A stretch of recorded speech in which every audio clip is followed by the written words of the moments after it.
औज़ुबिल्लाहिमिनश्शैतानिर्रजीम बिस्मिल्लाहिर्रहमानिर्रहीम।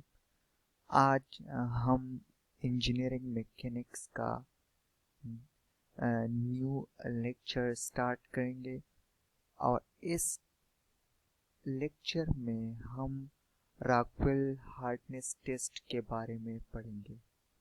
इससे पहले लास्ट लेक्चर में हमने ब्राइनल हार्डनेस टेस्ट के बारे में पढ़ा था और इस टेस्ट में हम इंशाल्लाह रॉकवेल हार्डनेस टेस्ट के बारे में पढ़ेंगे। सो आप लोग देख सकते हैं कि इसमें लिखा गया है in the Rockwell test the depth of the indenter penetration into the specimen surface is measured. इस टेस्ट में क्या होता है, इस टेस्ट में हम एक स्पेसिमेन लेते हैं। स्पेसिमेन किस चीज को कहते हैं? जिस चीज के लिए हम हार्डनेस मालूम करते हैं उस टेस्ट का हम एक सैंपल ले लेते हैं, तो उसको हम कहते हैं स्पेसिमेन। जिस तरह आपको इधर दिखाते हैं, ये इसको क्या कहते हैं? स्पेसिमेन। इस चीज का हमने चूंकि क्या मालूम करना है, हार्डनेस मालूम करना है, तो इसलिए इसको हम स्पेसिमेन कहते हैं। इसी तरह इस पिक्चर में ये स्पेसिमेन है, ठीक है, तो इसको हम कहते हैं स्पेसिमेन। जिस चीज की हमने हार्डनेस मालूम करनी होती है उसको हम स्पेसिमेन कहते हैं। अब इसमें एक और टर्म है इंडेंटर। ये इंडेंटर क्या चीज होता है? तो आपको ये जो ऊपर ये ट्रायंगल जैसी चीज नजर आती है, तो इसको इंडेंटर कहते हैं। एक ये भी इंडेंटर यूज होता है, एक ये बाल भी इंडेंटर इस्तेमाल होता है। तो रॉकवेल हार्डनेस टेस्ट में दो चीजें इंडेंटर्स इस्तेमाल होती है। एक बाल, स्टील बाल, ठीक है, और एक स्पेरिकल डायमंड कोन। ये एक कोन है ना, तो ये भी एज इंडेंटर इस्तेमाल होता है, ठीक है। तो इसको स्पेसिमेन कहते हैं, इसको इंडेंटर कहते हैं। इसको स्पेसिमेन कहते हैं, इसको इंडेंटर कहते हैं, ठीक है। तो हम इस टेस्ट में क्या करते हैं? हम इस टेस्ट में ऐसा करते हैं कि उस चीज का जिसका हमने हार्डनेस मालूम करना होता है वो हम ले लेते हैं एक पीस, और फिर उसके ऊपर हमने इंडेंटर रखना होता है, और फिर हम इस इंडेंटर पे लोड अप्लाई करते हैं और इसमें क्या करते हैं, इसके अंदर पेनिट्रेट करते हैं, इसके अंदर दंसते हैं, ठीक है। और फिर हमने क्या मालूम करना होता है? ये फासला हमने मालूम, ये आपको जो ये फासला नजर आता है कि ये कोन या ये बाल इस चीज में कितना अंदर चला गया है, ये फासला, ये पेनिट्रेशन हमने मालूम करना होता है। और फिर इस फासले से हम इस चीज का क्या मालूम करते हैं? हार्डनेस मालूम करते हैं, ठीक है। तो आप देख सकते हैं कि इन द रॉकवेल टेस्ट में the depth of the indenter penetration, ये इंडेंटर इसमें कितना अंदर चला जाता है, ये डेप्थ, ये गहराई हमने मालूम करना होता है। द इंडेंटर में be either a hardened steel बाल, ये इंडेंटर एक सख्त स्टील बाल भी हो सकता है जिसका डायमीटर क्या हो सकता है? 1/16 इंच और 1/18 इंच भी हो सकता है। या हम इंडेंटर क्या इस्तेमाल करते हैं? एक spherical diamond cone of 120 degree angle, या हम एक डायमंड कोन भी इस्तेमाल करते हैं जिसकी ये एंगल, ये एंगल इसकी कितनी होती है? 120 डिग्री, ठीक है। तो हम इंडेंटर दो चीजों को इस्तेमाल कर सकते हैं, बाल भी इस्तेमाल कर सकते हैं और स्पेरिकल डायमंड कोन भी इस्तेमाल करते हैं।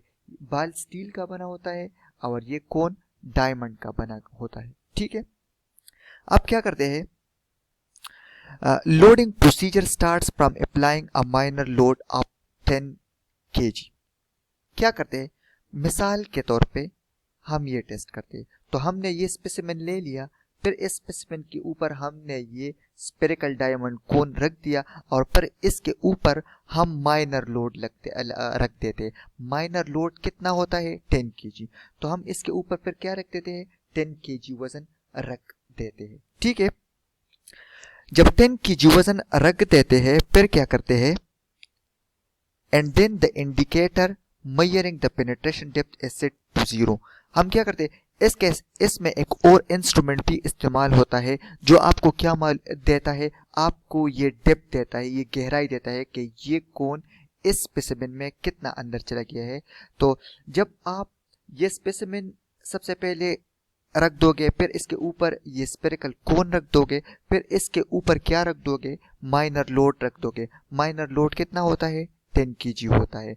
फिर इसके बाद जो इंस्ट्रूमेंट होता है उसको आप जीरो कर लोगे, ठीक है। माइनर लोड रखने के बाद आप उस इंस्ट्रूमेंट को जो आपको ये गहराई देता है उसको आप जीरो कर लोगे। जब आपने जीरो किया, फिर आप इसके बाद इसके ऊपर एक और लोड रख दोगे जिसको हम कहते हैं मेजर लोड, ठीक है। और ये मेजर लोड 60 kg भी हो सकता है, 100 kg भी हो सकता है और 150 kg भी हो सकता है, ठीक है।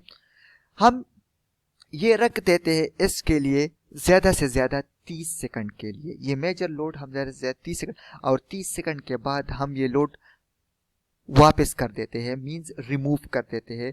और फिर हम क्या, जब हमने ये लोड रिमूव किया, इस लोड को रिमूव करने के बाद, ये मेजर लोड रिमूव करने के बाद हम फिर वो इंस्ट्रूमेंट देख लेते हैं और उस इंस्ट्रूमेंट से हम ये गहराई नोट कर लेते हैं, ठीक है। इस टेस्ट का तरीका है, हम ये टेस्ट इस तरह करते हैं, ठीक है। और फिर क्या करते हैं, हार्डनेस हम मुख्तलिफ स्केल्स पे मेजर करते हैं, ABCDEFGHK। ये क्या है, ये रॉकवेल हार्डनेस टेस्ट के स्केल्स है, ए से लेके के तक, ठीक है। अब आते हैं, ये रॉकवेल हार्डनेस टेस्ट दो किस्म के होते हैं, एक है रॉकवेल सी हार्डनेस टेस्ट और दूसरा है रॉकवेल बी हार्डनेस टेस्ट।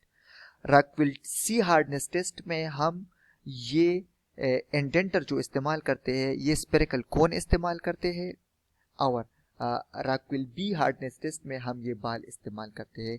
यही फर्क है इन दोनों में, ठीक है। और ये रॉकवेल सी हार्डनेस टेस्ट हम कब इस्तेमाल करेंगे और रॉकवेल बी हार्डनेस टेस्ट हम कब इस्तेमाल करेंगे, तो आप देख ले।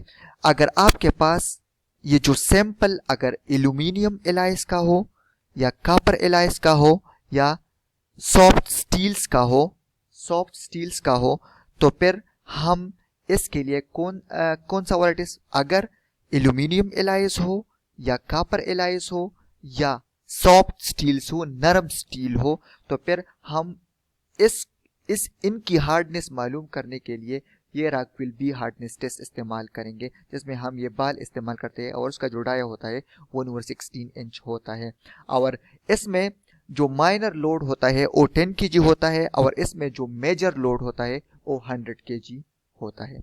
इसी तरह अगर आपके पास जो एलाय हो वो सख्त हो, हार्डर एलाइस हो और हार्डर आयरन हो, ठीक है, तो जो हार्डर चीज होता है उसके लिए फिर रॉकवेल सी हार्डनेस टेस्ट इस्तेमाल करेंगे, जिसमें हम ये स्पेरिकल डायमंड कोन इस्तेमाल करते हैं और इसका ये जो एंगल होता है ये 120 डिग्री होता है और इसमें भी माइनर लोड कितना होता है, 10 kg होता है और मेजर लोड इसमें 150 kg होता है। ये इन दोनों में फर्क है, ठीक है।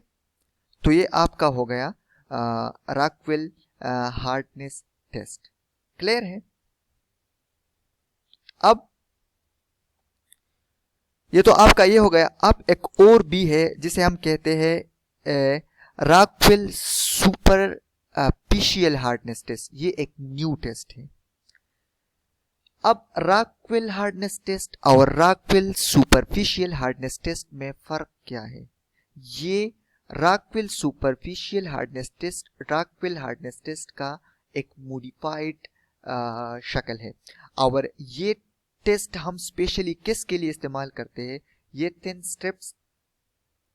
स्ट्रिप्स के लिए, कोटिंग्स के लिए और कार्बोराइज्ड सरफेसेस के लिए हम इस टेस्ट को इस्तेमाल करते हैं। स्पेशली इन चीज़ों के लिए आपको ये जो नज़र आती है ये चीज़ें, अगर नैरो स्ट्रिप्स हो आपके पास तो फिर आप इन चीज़ों के लिए रॉकवेल सुपरफिशियल हार्डनेस टेस्ट इस्तेमाल करेंगे, ठीक है। इसमें क्या होता है? इसमें ये होता है कि उधर आप जो थे लोड ज़्यादा इस्तेमाल करते हैं। अगर आप ऊपर देखें इधर लोड कितने तक रिड्यूस हो जाता है? 15 kg या 30 kg, ठीक है, एज अ मेजर लोड आप इस्तेमाल करते हैं, और माइनर लोड आप 3 kg इस्तेमाल करते हैं इस सुपरफिशियल हार्डनेस टेस्ट में, ठीक है। मिसाल के तौर पे इधर आप उसी तरह का, बिल्कुल उसी तरह का टेस्ट है, और रॉकविल सुपरफिशियल हार्डनेस टेस्ट के फिर दो अकसाम है, एक है स्केल एन, एक है स्केल टी।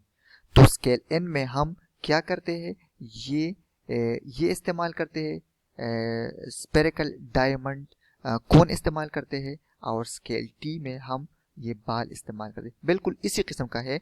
लेकिन रॉकविल सुपरफिशियल हार्डनेस टेस्ट में हम इधर अगर इसकी बात करें तो इसमें हम माइनर लोड जो इस्तेमाल करते हैं वो 3 kg इस्तेमाल करते हैं, उधर हम 10 kg इस्तेमाल करते थे।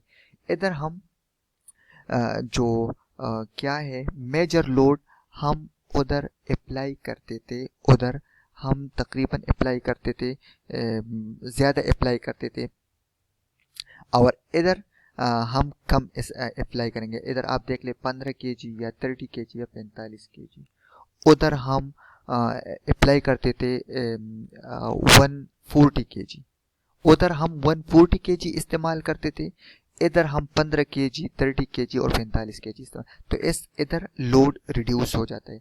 इसी तरह अगर ये टेस्ट आपने इस्तेमाल करना है तो इसमें आपने माइनर लोड 3 kg इस्तेमाल करना होगा, और मेजर लोड आपने 15 kg या 30 kg या 45 kg इस्तेमाल करना होगा। और आप उसमें क्या इस्तेमाल करते थे रॉकविल हार्डनेस टेस्ट में, उसमें आप इस टेस्ट में अप्लाई करते थे 90 kg, हाँ इसमें आप अप्लाई करते थे उस टेस्ट में ज़्यादा अप्लाई करते, तकरीबन 50 kg, इसमें आप 50 kg इस्तेमाल करते थे। ये भी 90 kg, सॉरी, इसमें आप 90 kg उधर मेजर लोड इस्तेमाल, और इधर आप 15, 30 या 45 kg इस्तेमाल करेंगे। और ये लोड हम इसमें कौन सा वाला, ये आप इस चीज़ पे डिपेंड करके आपने ये कौन सा वाला चीज़ लिया है, स्पेसिमेन कौन सा वाला है, ठीक है। तो ये आपका हो गया Rockwell superficial hardness test, scale N, scale T, और उधर scale C and scale B है, ठीक है। तो ये आपका ये टेस्ट हो गए, फर्क इनमें बस यही है।